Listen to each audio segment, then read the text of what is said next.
Senator Cruz. Thank you, Madam Chair. Congratulations to each of the nominees. Welcome. Admiral Phillips, I want to follow up on the conversation you and I had yesterday.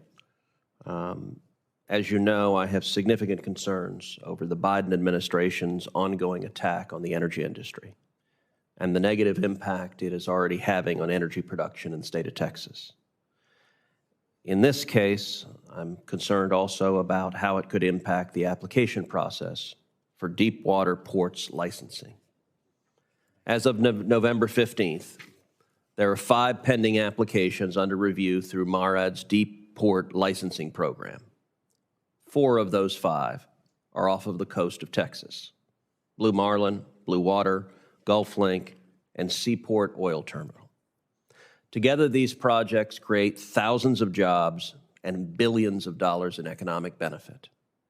Once operational, these deepwater ports increase our energy export capabilities, establish greater energy security, and support the environment by displacing highly polluting foreign sources of energy. Even though the U.S. energy-related CO2 emissions have declined by 15% since 2007, and they continue to decline, President Biden and his appointees have been deeply hostile to any and all projects involved in the transport of oil or natural gas. I am concerned that the administration's approach will be extended to the deepwater projects that contribute to the state of Texas, to economic and energy security of the nation, and to the national security interest of the nation. Admiral Phillips, if confirmed, you will be in a position at MARAD to approve or to deny applications for port project licenses.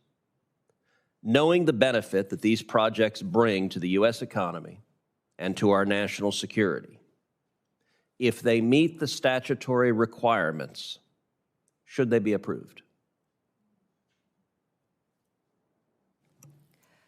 Senator Cruz, thank you for your question, and thank you for your time yesterday. I appreciate it. As you are aware, and I am not yet in the building, however, MARAD, under the Deepwater Ports Act of 1974, does review through a system jointly co-chaired by MARAD and the Coast Guard, a 9-step process to achieve a record of decision, which then, in theory, would allow a program to move forward, should the conditions of that record of decision be met. The Maritime Administration, as I understand, follows the law in that process and works through that 9-step process to achieve a record of decision, working with stakeholders, with applicants, and with a number of federal agencies. Should I have the honor to be confirmed, I commit to continuing a fair and equitable review of that process under the law to move processes forward to achieve a record of decision. So you gave me the same answer yesterday in my office, that you would follow the law, and my question is, if these applications meet the legal and statutory requirements, should they be approved? Senator, thank you for that question.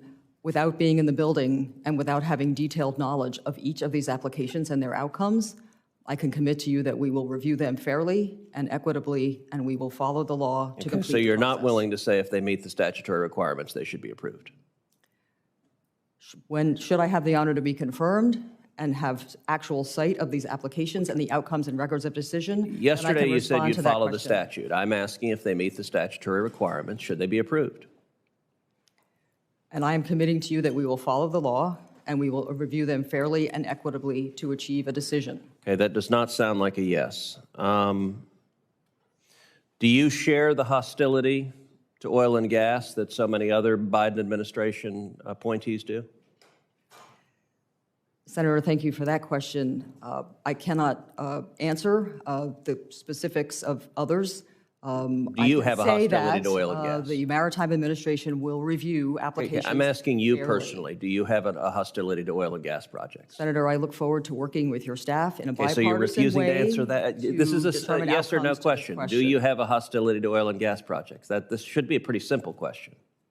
Senator, I do not have a hostility to following the law and reviewing the process as defined in the law. I didn't ask you that. I asked, do you have a hostility to oil and gas projects? And Senator, I am thanking you for your question, and I am stating that I will follow the law fairly and equitably. So you're which means refusing to there will answer not that be a question. bias That's highly in the outcome. disappointing that you're not even willing to say you don't have a hostility to those projects. That is deeply concerning. Senator Cruz, I think she's saying that she's going to follow whatever the administration. No, she's not. I'm asking if she has a hostility to oil and gas. It would be very easy. If you asked a witness, do you have a hostility to airplane manufacturing, and they refuse to answer that, I'd be willing to bet you'd be pretty upset at that. Look, I think we just made a record investment in port infrastructure, and I believe in And the Biden administration is signaling out Texas and refusing to invest in Texas. Well, I think she's saying she's going to get in there and see what the law requires. So No, I would no, she's not. Well, I'd like to move to Senator Markey if I could. Thank you. Thank you, Madam Chair.